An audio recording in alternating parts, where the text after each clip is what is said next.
Bismillahirrahmanirrahim. Assalamualaikum warahmatullahi wabarakatuh. Perkenalkan, nama saya Nisa Haji Salim, jurusan Tarbiyah, Prodi Pendidikan Agama Islam, semester 4, kelas B. Di sini saya akan mempresentasikan ayat-ayat tentang pendidikan. Saya mengambil 2 ayat. Yang pertama yang akan kita bahas yaitu Quran Surat Al-A'raf ayat 204.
Yang saya bahas di sini yaitu Quran Surat Al-A'raf ayat 204 yang berbunyi Auzubillahi minasyaitonirrajim Bismillahirrahmanirrahim Wa iza quri'al Qur'anu fastami'u lahu wa ansitu la'allakum turhamun.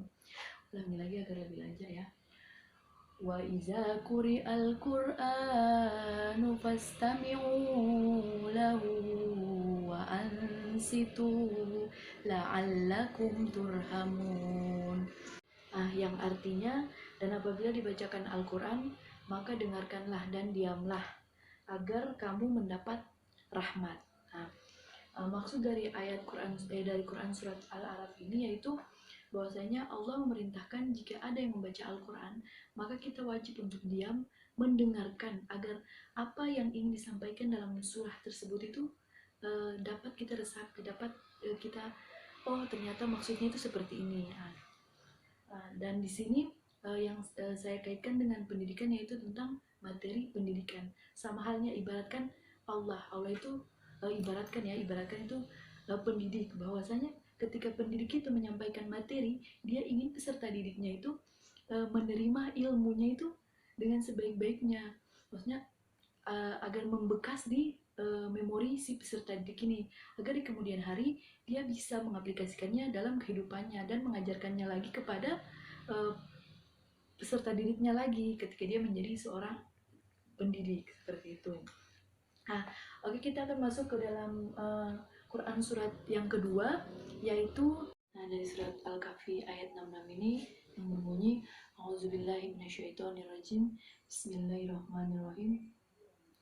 Qala lahu Musa hal attabi'uka ala an tu'allimani mimma ulimta rusyada. Yang artinya Musa berkata kepadanya, bolehkah aku mengikutimu agar engkau mengajarkanku ilmu yang benar yang telah diajarkan kepadamu untuk menjadi petunjuk. Maksud dari terjemahan ini yaitu tafsirnya itu Nabi Musa berkata kepadanya, yakni kepadanya itu Nabi Khidir. Nabi Musa mengatakan, bolehkah aku mengikutimu, yakni menjadi pengikut dan muridmu yang senantiasa bersamamu kemanapun engkau pergi, agar engkau mengajarkan kepadaku sebagian dari ilmu yang telah diajarkan Allah kepadamu untuk menjadi petunjuk bagiku. Di dalam surat Al-Kahfi ayat 66 ini bisa dikaitkan dengan pendidikan, yaitu tentang subjek pendidikan. Nah, di dalam ayat ini diterangkan mengenai interaksi antara pendidik dan peserta didik. Seorang pendidik hendaklah menuntut anak didiknya dan memberitahu kesulitan-kesulitan apa yang akan dihadapi dalam menuntut ilmu, serta memberi suri tauladan yang baik untuk peserta didiknya. Begitupun sebaliknya, jika seorang peserta didik ingin memiliki ilmu dari pendidiknya, maka dia harus menghormati pendidik si guru tersebut. Sama halnya yang dicontohkan oleh Nabi Musa, yaitu dia menginginkan ilmu dari Nabi Khidir. Kemudian dia bertutur kata yang sopan, bertutur kata yang ramah kepada Nabi Khidir. Kemudian dalam menuntut ilmu dia sangat bersungguh-sungguh agar ilmu yang didapatkan dari Nabi Khidir ini bermanfaat baginya. Nah, dari dua ayat tersebut, dari surat Al-A'raf ayat 204 dan surat Al-Kahfi ayat 266, bisa disimpulkan bahwa materi pendidikan dan subjek pendidikan itu sangat berperan penting dalam berlangsungnya suatu pendidikan. Jadi salah satu unsur itu jika tidak ada, maka proses pendidikan itu akan sangat-sangat terganggu. Jadi dua tujuan pendidikan dan subjek pendidikan itu sangat mendukung berjalannya suatu pendidikan di sekolah manapun. Ya, sekian dari saya, kurang lebihnya mohon dimaafkan. Wabillahi taufiq wal hidayah. Wassalamualaikum warahmatullahi wabarakatuh.